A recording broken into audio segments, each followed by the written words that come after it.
Vamos dar uma volta no museu para a gente conhecer um pouquinho essa história do museu, tá? Mostra um pouquinho aqui as estantes, né? Essas estantes são as estantes... Deixa eu passar pra Essas estantes são as estantes originais do museu, né? Vamos dar uma plaquinha de tombo aqui bem antiga, né? Toda madeira entalhada, como essa mesa também. Essa mesa, na verdade, era uma mesa que estava no gabinete do Francisco Florenci, depois ela veio para o museu. E aqui, o que nós temos em termos de acervo bibliográfico? Acervo que serve à comunidade, tá? Então, os livros aqui é para a comunidade escolar, livro que o professor de literatura indica para leitura de escola, é esse o acervo bibliográfico que está aqui atualmente, né? Para servir a comunidade escolar. Mas, ao mesmo tempo, a gente também começa aqui uma exposição, né? Essas obras aqui, elas são de uma escultora de São Paulo, né? A dona Leci Beltrán. A dona Leci Beltrán, ela tem um trabalho muito interessante, muito importante na área de escultura, porque ela procura retratar, primeiro, os trabalhadores e a cultura popular brasileira, né? Nós vamos daqui a um mês, mais ou menos, abrir uma sala na parte superior com outras esculturas da dona Leci. Essa escultura aqui se chama Desmembramento e ela ficou muito tempo no aeroporto de Guarulhos, em São Paulo, depois veio para cá. Ela representa, obviamente, uma retirante, né, com seus filhos, grávida, tá? Então, essa é a proposta artística do trabalho da dona Leci, é cuidar, né, representar a vida dos trabalhadores e a vida da cultura popular brasileira em torno do trabalho. Aqui, essa outra escultura é de uma deusa, né, indígena. Nós vamos ver que a dona Leci também tem várias esculturas representando a cultura indígena brasileira. A Naípe, né, que obviamente é uma interpretação da autora, né? Ela representa a proteção da fauna, né, e da flora brasileira, e está dentro desse escopo também dessas esculturas representando a cultura popular do Brasil, né? Então o museu começa, assim, eu comecei por aqui porque nós estávamos sentados aqui, mas eu quero mostrar para vocês. A Kaique, por favor, filma esses quadros aqui. Todos esses quadros que estão nas paredes, eles são da Pinacoteca original do museu, tá? Faz parte do acervo da Pinacoteca. Quando ele foi fundado, ele tinha uma sala específica, tá? Para a Pinacoteca. Agora, como a gente reformulou um pouco, ele tem uma sala, não tem mais uma sala específica, mas os quadros estão juntos todos dentro do museu, fazendo a sua decoração. Mas uma boa parte, e nós estamos catalogando, né? Existe uma outra, também preciso falar isso, uma outra turma do curso de História, né, que está no nível 3, né? Eles mantêm a página do museu no Instagram, e além deles manterem a página, eles estão fazendo o levantamento do acervo, a catalogação do acervo. Aqui é a entrada, né, o hall de entrada do museu. Kaique, filma o chão, o piso hidráulico, é o original da casa, né? É difícil conservar também. Quem cuida de museu, normalmente os prédios de museu são prédios centenários, não é fácil, né? Já vou avisando, essa é uma outra responsabilidade super importante. E este museu em especial, eu esqueci de colocar lá no início, Espírito Santo do Pinhal é uma cidade que ela não tem imóveis tombados, ela tem alguns imóveis tombados isoladamente, mas ela possui um núcleo histórico com 11 imóveis que mostram, principalmente esses 11 imóveis, eles representam a importância da arquitetura cafeeira da Primeira República no Brasil, né? A Primeira República foi o momento do auge da economia cafeeira em Pinhal, e esses prédios todos, né, são imóveis, alguns deles são públicos, como esse, outros são imóveis que pertencem à iniciativa privada, mas compõem um núcleo histórico. Então esse imóvel, além disso, ele é tombado, foi tombado junto com esse conjunto arquitetônico pelo Condefat em 1992. E aqui na entrada do museu, nós temos, obviamente, né, o busto do fundador, que é o Abelardo Vergueiro César, né, que, além disso, tem uma história importantíssima, e a gente depois vai contar a história pessoal do Abelardo. Agora nós estamos iniciando o projeto. Aqui nós temos um pouco do acervo pessoal do Abelardo, né, chapéu, o tinteiro, né, algumas coisas que faz parte do acervo pessoal do Abelardo César. Aqui também nós temos um pouco do acervo do Abelardo César, que mostra, né, o seu envolvimento total com o republicanismo paulista. Ele esteve envolvido, né, vocês estão vendo aqui a comenda do MMDC, da Revolução de 32, enfim. E aí algumas coisas que pertencem a esse acervo pessoal, retrato do Abelardo, diploma dele, enfim. Nessa parte, eu deixei, normalmente esse acervo aqui, que é referente ao período da escravidão no Espírito Santo do Pinhal, tá? Aí só mostrar para vocês como é bom ter técnico. Outra coisa, Maria José Ribeiro Pereira, descendente de Francisco Xavier Ribeiro, primeiro proprietário desse casarão. Não foi, tá? Não foi o primeiro proprietário desse casarão, como eu falei para vocês. O primeiro proprietário é o filho do Romualdo. Aí a gente, a pessoa que fez isso com certeza não fez por maldade, tá? Assim, ela fez porque ela tinha essa informação, mas era uma pessoa leiga. O que um técnico faz? Não toma como certa a primeira informação que ele recebe. Pesquisa é o que, gente? Pesquisa, eu adoro a palavra pesquisa em espanhol, que é investigação, porque é uma investigação. Né? E o que o investigador faz? Ele vai procurar elementos para comprovar uma verdade, né? Então você não é a primeira coisa que te falam que você toma como se fosse o registro da verdade. Então assim, eu vou manter essa placa, obviamente, porque eu não vou desqualificar o trabalho da pessoa, muito pelo contrário, a gente usa, inclusive, dizer como não se faz, né? Agora, depois, quando nós estamos com um projeto, né, de recomposição de algumas questões da história do próprio casarão do museu, aí nós vamos colocar, não, foi construído pela pessoa tal, enfim, não, esse não é o primeiro proprietário, mas foi proprietário do casarão, né, do museu. E aí, voltando à questão da escravidão. Então, esse registro aqui é muito triste, obviamente, né, se esses objetos estão aqui, é porque alguém usou, né, algum proprietário usou.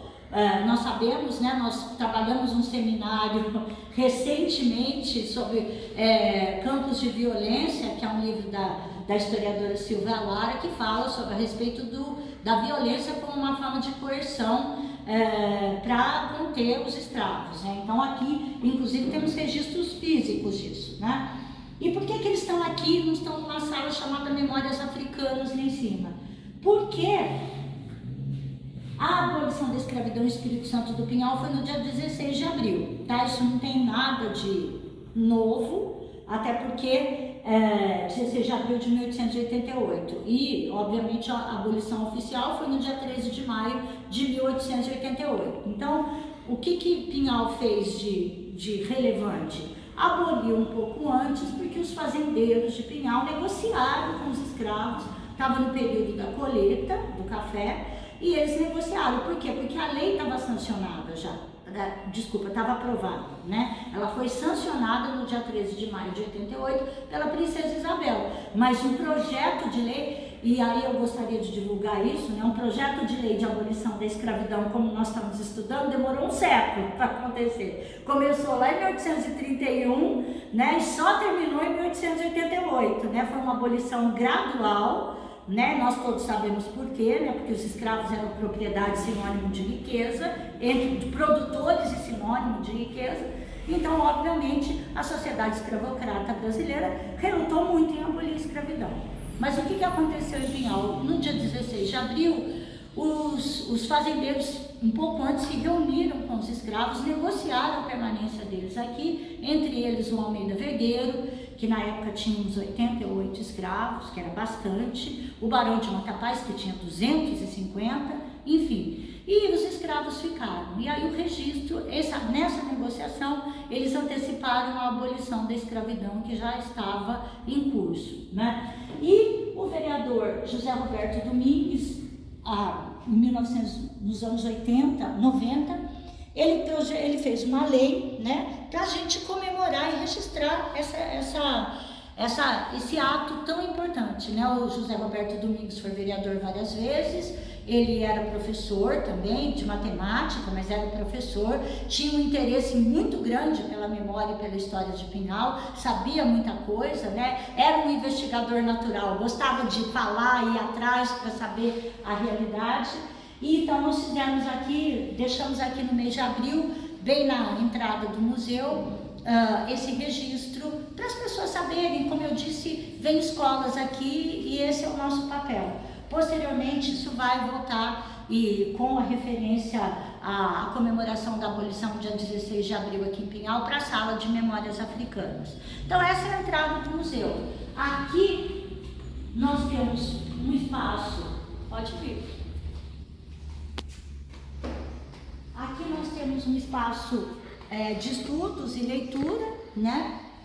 Também ainda dentro desse projeto para as crianças poderem sentar aqui. Eu deixei essa parte bem livre, porque quando vem criança aqui visitar, todo mundo senta no chão, né? Então é bem legal, fica bem informal, enfim.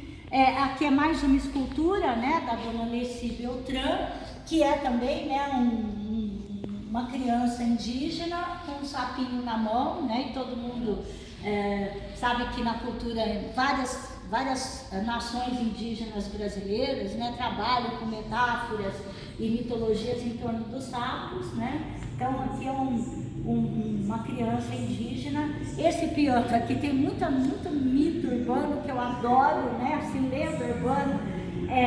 Esse piano é um piano do início do século, né? Vocês estão vendo aqui, para colocar velas, né? Castiçais, para as pessoas poderem tocar, não tinha energia elétrica ainda, mas diz a lenda que Dom Pedro II, quando veio inaugurar a estação de Nova Lausanne, que pertencia a Pinhal, tocou esse piano. Não é verdade, mas é legal. Porque também a gente tem que saber trabalhar com esses mitos e cultura popular que se constrói em torno da história, que é muito legal. A gente fala sobre isso e fala que não é verdade, mas faz parte do cotidiano das pessoas falarem sobre isso.